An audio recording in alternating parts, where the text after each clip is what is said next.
ಅಲ್ಲ ಮನಗಂಡು ನಂತರದಿಂದ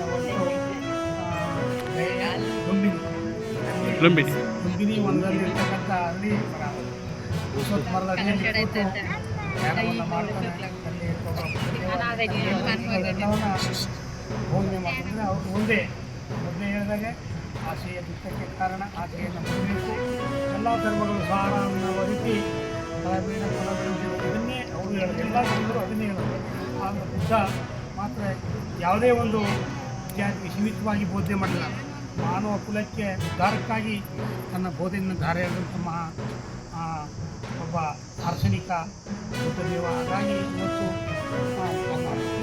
ಅಂಬೇಡ್ಕರ್ ಅವರು ತಾವು ಹಲವಾರು ಧರ್ಮಗಳನ್ನ ನೋಡಿದ್ರು. ಹಿಂದೂವಾಗಿ ಹುಟ್ಟಿದ್ದೀವಿ, ಆದರೆ ಇದು ಹಿಂದೂ ಧರ್ಮದಲ್ಲಿ ಯಾವುದೇ ಒಂದು ಎಲ್ಲರೂ ಸಮಾನವಾಗಿ ಕಾಣ್ತಕ್ಕಂಥ ಒಂದು ಧರ್ಮ ಇದಲ್ಲ. ಈ ಧರ್ಮದಿಂದ ಯಾವತ್ತೂ ಸಮಾನವಾದ ಇದು ಸಿಗಲ್ಲ ಅಂತೇಳಿ ಬೌದ್ಧ ಧರ್ಮವನ್ನು ಸ್ವೀಕಾರ ಮಾಡ್ತಾರೆ. ನಮಗೆ ಬೌದ್ಧ ಧರ್ಮದ ಉದ್ಧಾರಕರಾದಂಥ ಬುದ್ಧರನ್ನು ನಾವು ಇವತ್ತು ನೆನೆಸ್ಕೊತಾ ಇದ್ದೀವಿ. ಧರ್ಮದ ಸಾರವನ್ನು ತಾನೆಲ್ಲ ಕೇಳೋ ಮುಖಾಂತರ ಆ ಬುದ್ಧದಲ್ಲಿ ಆಮೇಲೆ ನಡೆಯೋಣ.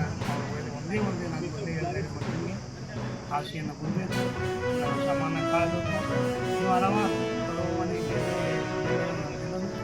ಹೇಳ್ತಾರೆ ಪಂಚಶೀಲಗಳು ಏನು 8 ಅಷ್ಟಾಂಗ ಮಾರ್ಗಗಳನ್ನು ಎಲ್ಲರಿಗೂ ತಿಳಿದಂಥ ಮಹಾಪುರುಷ ದೇವ ನನಗೆ ಇಲ್ಲಿ ಬಂದು ಪೂಜಾರ್ಚನೆ ಮಾಡಿ ಮಾಡಿಕೊಂಡಂಥ ಬುದ್ಧರ ಎಲ್ಲ ಅನುಯಾಯಿಗಳಿಗೆ ನಮಸ್ಕಾರ ರಚನೆ ಮಾಡಿ ಮೊದಲನೇ ಸಾರಿ ಆಯ್ಕೆ ಆದಾಗ ಯಾಕೆ ಕೊಡಬಾರ್ದು? ಕೊಡಬೇಕು. ಅವ್ರನ್ನ ಮುಂದಿನ ನಾಯಕರನ್ನಾಗಿ ಮಾಡ್ಬೇಕಾ? ಎರಡನೇ ಬಾರಿ ಆದರೂ ಕೂಡ ಮಾಡಬೇಕು, ಮೂರನೇ ಬಾರಿ ಆದರೂ ಮಾಡಬೇಕು. ಅದರಿಂದ ಮೊದಲನೇ ಬಾರಿ ಆಯ್ಕೆ ಆದರೂ ಮಾಡಿ, 3-4 ಬಾರಿ ಆದರೂ ಕೂಡ ಮಾಡಿ. ಒಟ್ಟಾರೆ ಅವ್ರನ್ನ ಬೆಳೆಯುವಂಥ ಅವಕಾಶವನ್ನು, ಅವರ ಒಂದು ದಕ್ಷತೆಯಿಂದ ಕೆಲಸ ಮಾಡುವಂಥ ಒಂದು ಅವಕಾಶವನ್ನು ಪಾರ್ಟಿ ಮಾಡಿಕೊಡಬೇಕು ಅನ್ನೋದು ನನ್ನ 40 ಜನ ದೆಹಲಿಗೆ ಹೋಗ್ತಾ ಇರೋದು ಅದೇ ಕಾರಣಕ್ಕೆ. ಕೆಲವರು ಮಂತ್ರಿಮಂಡಲ ವಿಸ್ತರಣೆ ಮಾಡಿರಿ ಅಂತ ಹೇಳಿ ಹೋಗ್ತಿದ್ರು, ಮಾಡಲಿ ಅಂತ ನಾವು ಹೇಳೋದು. Okay, thank you.